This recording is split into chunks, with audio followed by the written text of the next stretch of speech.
Hello, this is Joe from Nerd in Korea. We're doing our Budget Interesting Commander series number 5 now.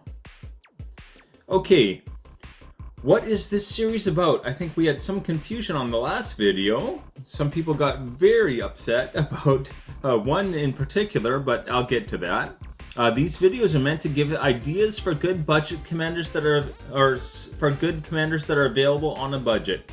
Okay, that's the whole thing right there. Interesting mechanics and on a budget are the two things I'm really looking for.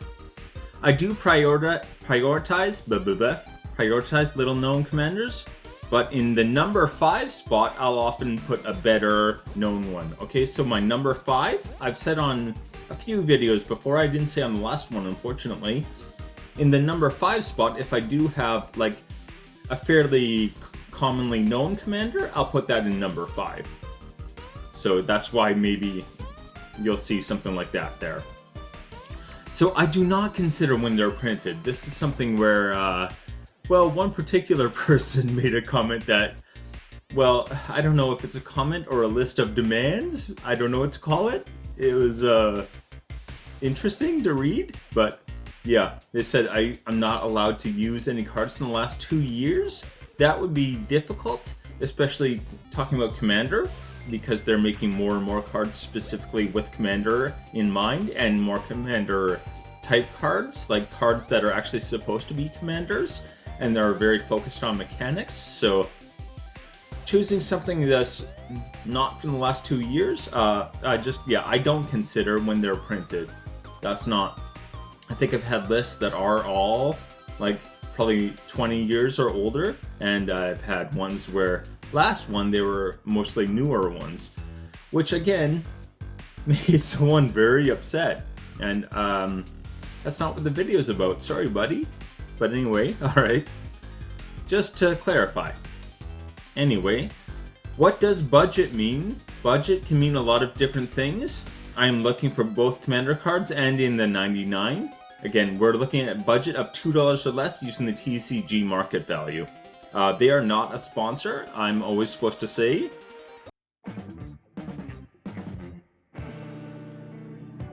Alright, on to the countdown. Number 5. Wort the Raid Mother. This is a commander that has Conspire, which is a great mechanic. I really like it. I think they kind of abandoned this one or only had it in one set, but yeah. It allows you to tap 2 creatures that share a color with a spell, and then you can copy that. So she gives Conspire to red and green instants and sorceries. So yeah. She's a Gruul spell slinger, which is not usually what Gruul is known for. I think when people see Gruul, they expect a very different commander, so that is something that kind of works to your advantage. And she has a lot of potential usefulness. Anyway, that is 18 cents. And looking at some cards for her, Bygone Marvels, again, has Descend 8. Okay, Descend 8 means that it's going to check if you have 8 cards, right? Yeah, 8 or more permanent cards in your graveyard, then you can copy the spell. It does not remove the 8 cards, it just checks if they're there. So if you copy this, it will check the first time, it'll check the second time, and if it worked the first time, it'll work the second time. Anyway, return target permanent card from your graveyard to your hand, and yeah, you can copy this spell twice if you have 8 permanents in your graveyard. So again, that's 3 cards going back to your hand, and then Wort can also copy it for 3 more. So for 2 green, you can have 6 cards coming back to your hand. You do want to make sure you still have 8 permanents in your graveyard after the first casting, otherwise it's not going to have the Descend 8 effect. So really you need like 11 permanents, or 11 cards, yeah. Yeah, it targets permanent cards only, so yeah. You want to make sure there's like 11 permanents in your graveyard, which is maybe a lot, but I think it's doable. And you can put 6 back into your hand then. That's like making your graveyard into like almost a scry effect, right? That's amazing. That you can get whatever you want that back. It's pretty incredible, actually. But anyway, 15 cents. And then we'll go to artifact swap, all right? Casualty 2, again, so this is kind of making like double use of your tokens now. Casualty 2, it will copy it for sacrificing two creatures. If you sacrifice them, then you copy it. Also, you can copy it by tapping. So yeah, you can, ideally you have 4 creatures, you tap 2, you sacrifice 2 for the casualty, then you tap 2 to copy it with Wort, and then you can sacrifice the one just as you tapped as well on the second casting. So the owner of target permanent shuffles it into the library, then exiles the top part of their library. If it's a land card, they can put it into the battlefield. Otherwise, they may cast it without paying its mana cost. Okay, I think this is usually used as kind of like removal, but it can also just be like free stuff for you. I would use it for free stuff for me, right? You can get up to 4 things out of your graveyard or out of your library without actually having to pay any mana for them.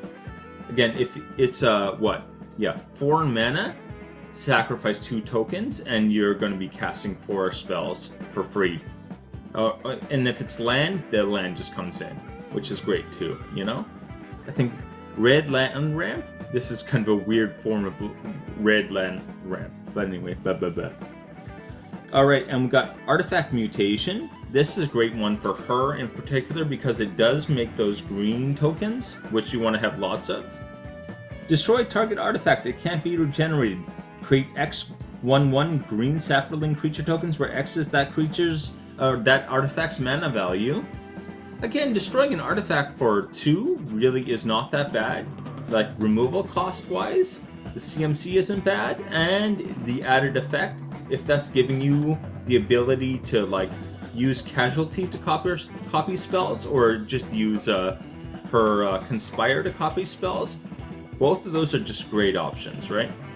Anyway, that is 49 cents. Oh, I think I forgot to mention on Wort, when she comes into the battlefield, she also makes 2 red and green 1/1 creature tokens. So she actually gives you everything you need to use Conspire with her. Alright?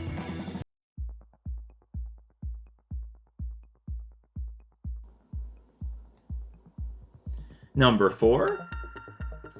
Seraph Realm Eater. Okay, so this is kind of a weird one, but I think it's a very good one. So whenever an opponent controls is put into a graveyard, put a +1/+1 counter on Seraph.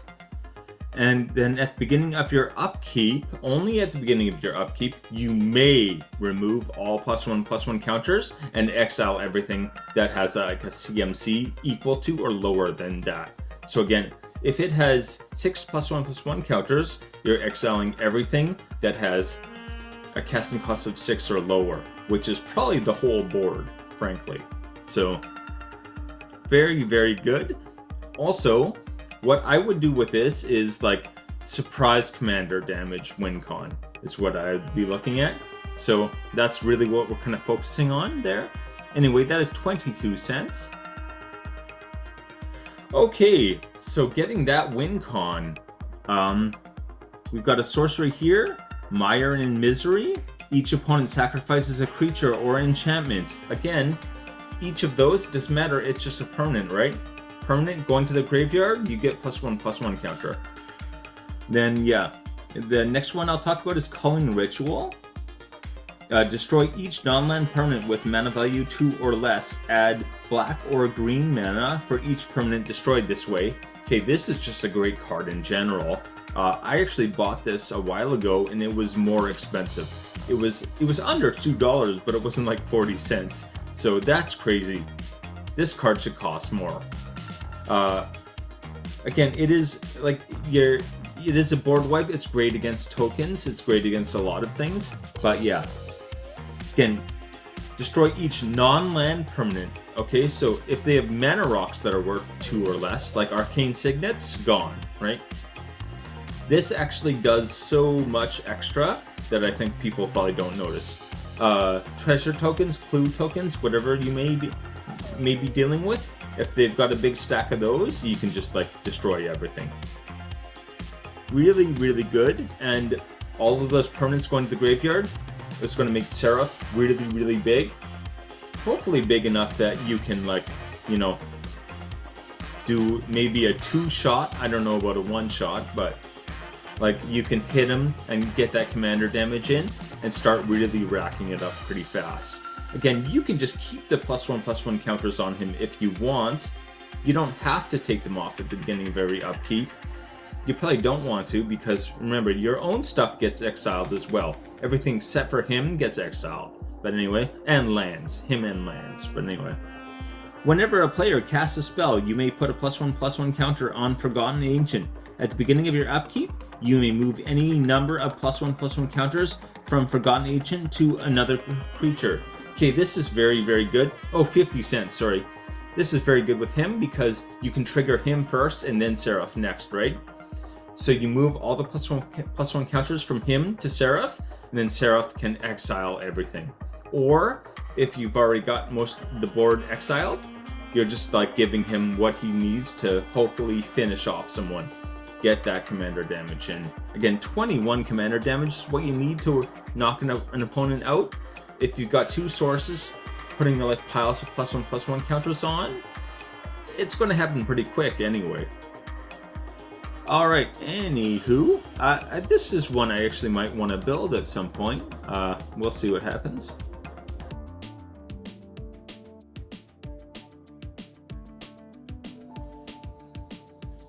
Number 3, Ertai Resurrected. Okay, so this is actually recently featured on EDH on a budget. If you haven't checked out that channel, you should. It's a list of great counter spells. Anyway, he has Flash, and when he enters the battlefield, you choose 1. He counters target spell, activated ability, or triggered ability. Its controller draws a card. Something that recently was mentioned was like countering things like Crater Hoof Behemoth, where it's just like a win con. You can shut that down with him. That's a very powerful ability. Giving someone card draw, if you're stopping their win con, is so worth it. And destroy another target creature or planeswalker, its controller draws a card. Once again, this is like, he can get rid of your problems, basically, right? He's got really like target counters and targeted removal are fully covered. Again, alright, so he's a Flash commander. If you're building this deck, I would focus on Flash, Flickering, and ETBs, right? As long as you can keep kind of picking up and putting him back down on the battlefield, which blue is really good at anyway, you can basically have as many counter spells as you want, right?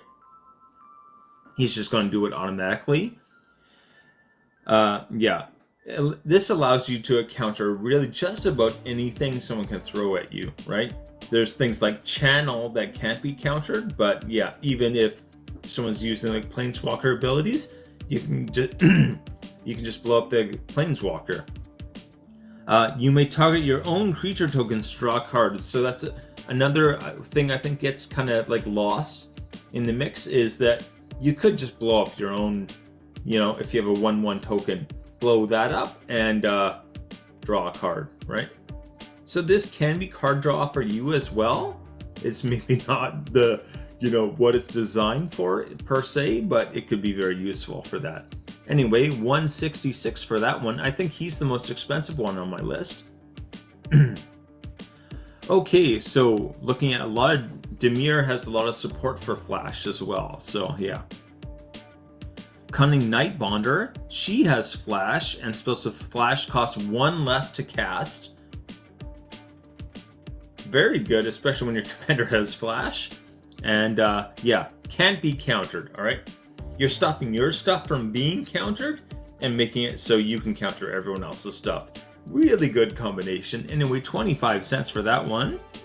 Slither Wisp, I have this card. I've been wanting to get it into a deck for like ever now. I might actually have to build this like in paper just so I have a Slither Wisp. But anyway, whenever you cast another spell that has Flash, You draw a card and each opponent loses 1 life. The losing 1 life, you know, okay, why not? Drawing a card whenever you cast Flash, again, your commander is going to draw you a card if you cast them. You can counter something. They do get to draw a card, but you also get to draw a card then. And, you know, the losing 1 life thing. Yeah, okay, whatever. Anyway, 40 cents for that one. Okay, Planar Incision. Exile target artifact or creature, then return it to the battlefield under its own control with a +1/+1 counter. You can use this offensively. Obviously, that's not what we're looking for here. We're going to want to be using that to trigger his like counter abilities, right? Giving him +1/+1 as well is always nice, but yeah. What you really want is like this basically is a counter spell in this deck, right? So anyway, that is 20 cents. Number 2. Sidri, Galvanic Genius. Okay, so for a blue, target non-creature artifact becomes an artifact creature. So this is kind of like a long way for removal, but you can definitely make a lot of use out of it. And yeah, anyway, I'll just move on to the next one. White-black, for a white and a black, target artifact creature gets Death Touch and Lifelink until end of turn. So yeah, you can give anything you want, Death Touch and Lifelink. I think anything Death Touch plus any other combat ability is incredible. Lifelink wouldn't maybe be my first choice, but it's still useful. Anyway, Artifact Creatures Matter deck allows you to easily destroy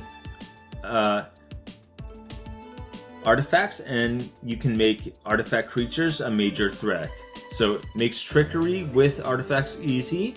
Again, this is like you can really maximize the use of your artifact creatures while demolishing everyone else's. So it is quite nice. Anyway, 82 cents for that one. The Parhelion 2, it has Flying, First Strike, and Vigilance. Okay, this is one of the main reasons why this is very good.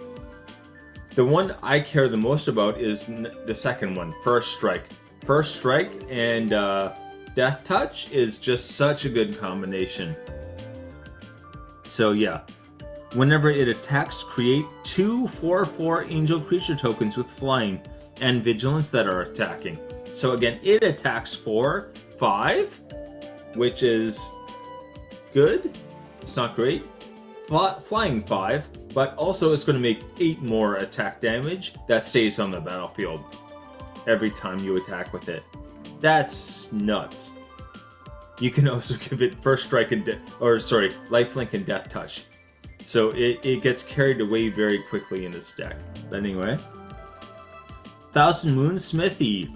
I love this card. I want to buy this. Anyway, when it enters the battlefield, create a white gnome artifact creature token with this creature's power and toughness are each equal to the number of artifacts and or creatures you control. I'm actually putting this in a deck in my next budget deck. This is going in. Its other side, it flips over, it can keep making the gnomes. You can tap it for mana and it keeps making the gnomes. At the beginning of your pre-combat main phase, you may tap 5 untapped artifacts and or creatures you control. If you do, transform Thousand Moon Smithy. Again, you flip it over and can start making more of those artifact creatures. Those artifact creatures, you're going to have a lot of artifacts, so they're going to hit hard. Anyway, that is 175. We also have Phyrexian Scriptures here. This is a saga. Some people aren't crazy about sagas. I see it. Like, do you really want to wait 3 turns to get all of the value out of something? It's a lot of time for something to just be sitting around on the battlefield. Chances of it getting removed, fair. But anyway, put a +1/+1 counter on up to 1 target creature. That creature becomes an artifact in addition to its other types. So this is very good, especially with the next ability. You can make your commander into an artifact creature by putting a +1/+1 counter on it. And destroy all non-artifact creatures is the number 2. It's a one-sided board wipe, right? You're going to go heavy on artifact creatures and token artifact creatures. Hopefully everyone else has like minimal amounts of that. That is going to most likely, at least in most games, it's going to be like a one-sided board wipe. So yeah, it's very, very good. Anyway, and then number 3 is exile all opponents' graveyards. Sure, why not, right? Graveyard strategies, like having something like that, I like as kind of your extra, your kind of bonus effect, because it's like, yeah, why not? I'm not using the graveyard, so get rid of them. Sure. Even it's just your opponent's graveyard, so it wouldn't even affect you. But anyway, 175 for that one as well.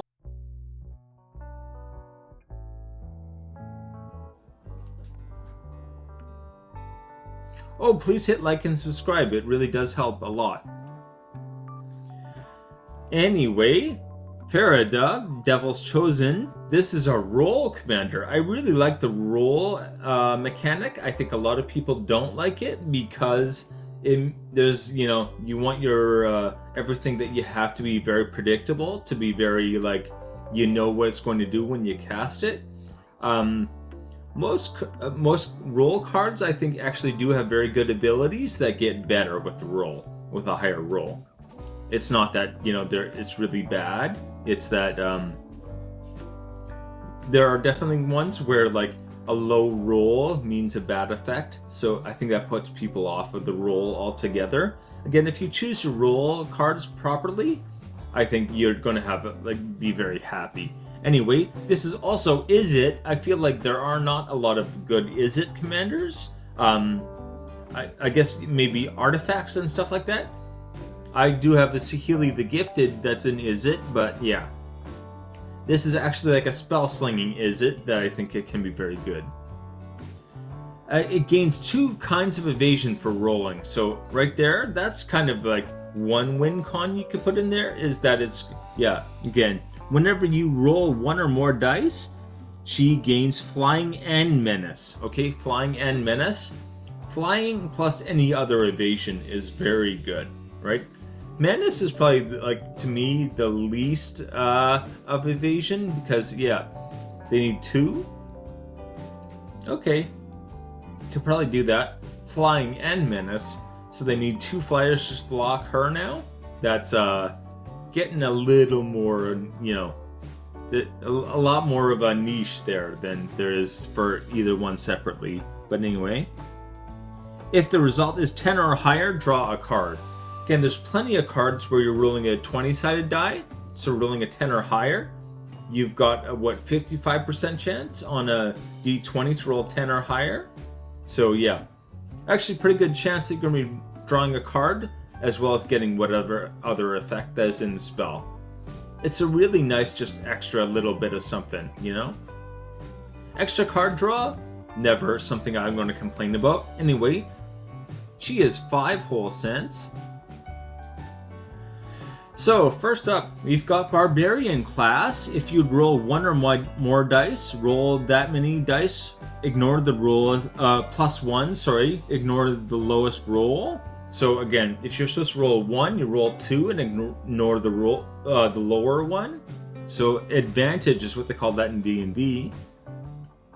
Whenever you roll 1 or more dice, target creature you control gains +2 and menace until end of turn. So you can use this to start giving your creatures extra bonuses on top, which is something I'm always looking for, that kind of stacking synergy that you get from things. And finally, the level 3 on that is creatures you control have haste. It's nice, but probably don't bother. I would do the level up to level 2 and just leave it, right? Probably don't need haste, but anyway. 25 cents, you've got, 36 cents for that one. Next up at 25 cents is Cone of Cold. I think this is like a fantastic card. I actually ordered, I think, 3 of them, and just kind of sitting on them. I really should get them in decks because this card is amazing. Once again, I think it's so cheap because it has the roll mechanic, and the roll mechanic has the other thing that seems to drop the value on cards. It has lots of text, all right? And I think that's fair. People, if you've got a deck with like 60 to 100 cards in it, do you want each card to have like 2 paragraphs of writing on it? Not really. That's a lot of headache. So I get it. I think it's fair. But anyway. If you roll a 1 to 9, tap all creatures your opponents control. Again, that's a finisher right there, right? You can use that to tap someone down and just take them out of the game. Already incredible. But on a 10 to 19, tap all creatures your opponents control. They can't untap during their next untap step. So you're tapping them down for 2 turns. Again, 10 to 19 is 50%, right? There's a 50% chance that they're tapped down for 2 turns. Really hard not to win when they can't block for 2 turns. And then, on a 20, you tap all of their creatures. They stay tapped for a turn, and anything that comes into the battlefield is also tapped. So you're kind of just like tying their hands behind their back for a full turn. That is on a 20. So again, only 5% chance of that. But all 3 of these options are potential finishers. They're great effects. Anywho, 25 cents for that. I think a card could have like 3 in a blue and tap all creatures your opponents control, and it would be worth more than 25 cents. I think just the fact that it has the roll and all the text is what really drops the price on that one. Anyway, Will Blade of the Frontiers, I have this card as well. I really want to build one of this. I think this is a very interesting design. When you would roll 1 or more dice, instead roll an extra and ignore the lowest one. Again, these do stack, right? Barbarian class and Will. So if you're supposed to roll 1, instead you could roll 3, ignore the lowest 2, right? Just taking the highest one of 3. So that's getting real, If you roll under 10 on 3 d20s, check your d20s, okay? Anyway, whenever you roll 1 or more dice, put a +1/+1 counter on Will Blade of the Frontiers. And he has choose a background if you want to use him as a commander. Obviously in this deck we wouldn't, but anyway, he's 94 cents. Just like a lot of usefulness, and that's only really like the tip of the iceberg kind of thing. With the roll mechanic, actually I'm going to do a video on the roll mechanic soon, and it's just got so much. I really like it.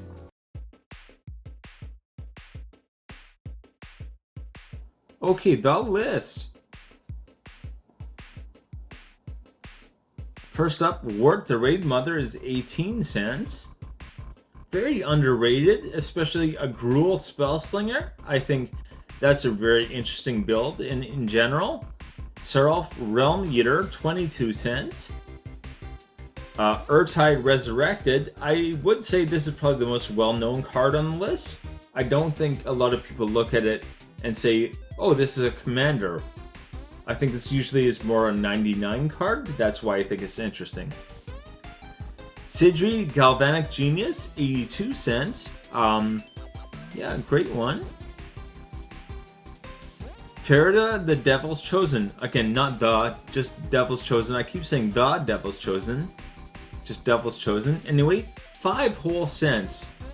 I think that's really an amazing commander for 5 cents. You could build a really great budget deck that, especially if you want to save money, the roll mechanic is something where it's like very cheap. But anyway, I'm just going to ramble, so I'll stop. Okay, take it easy.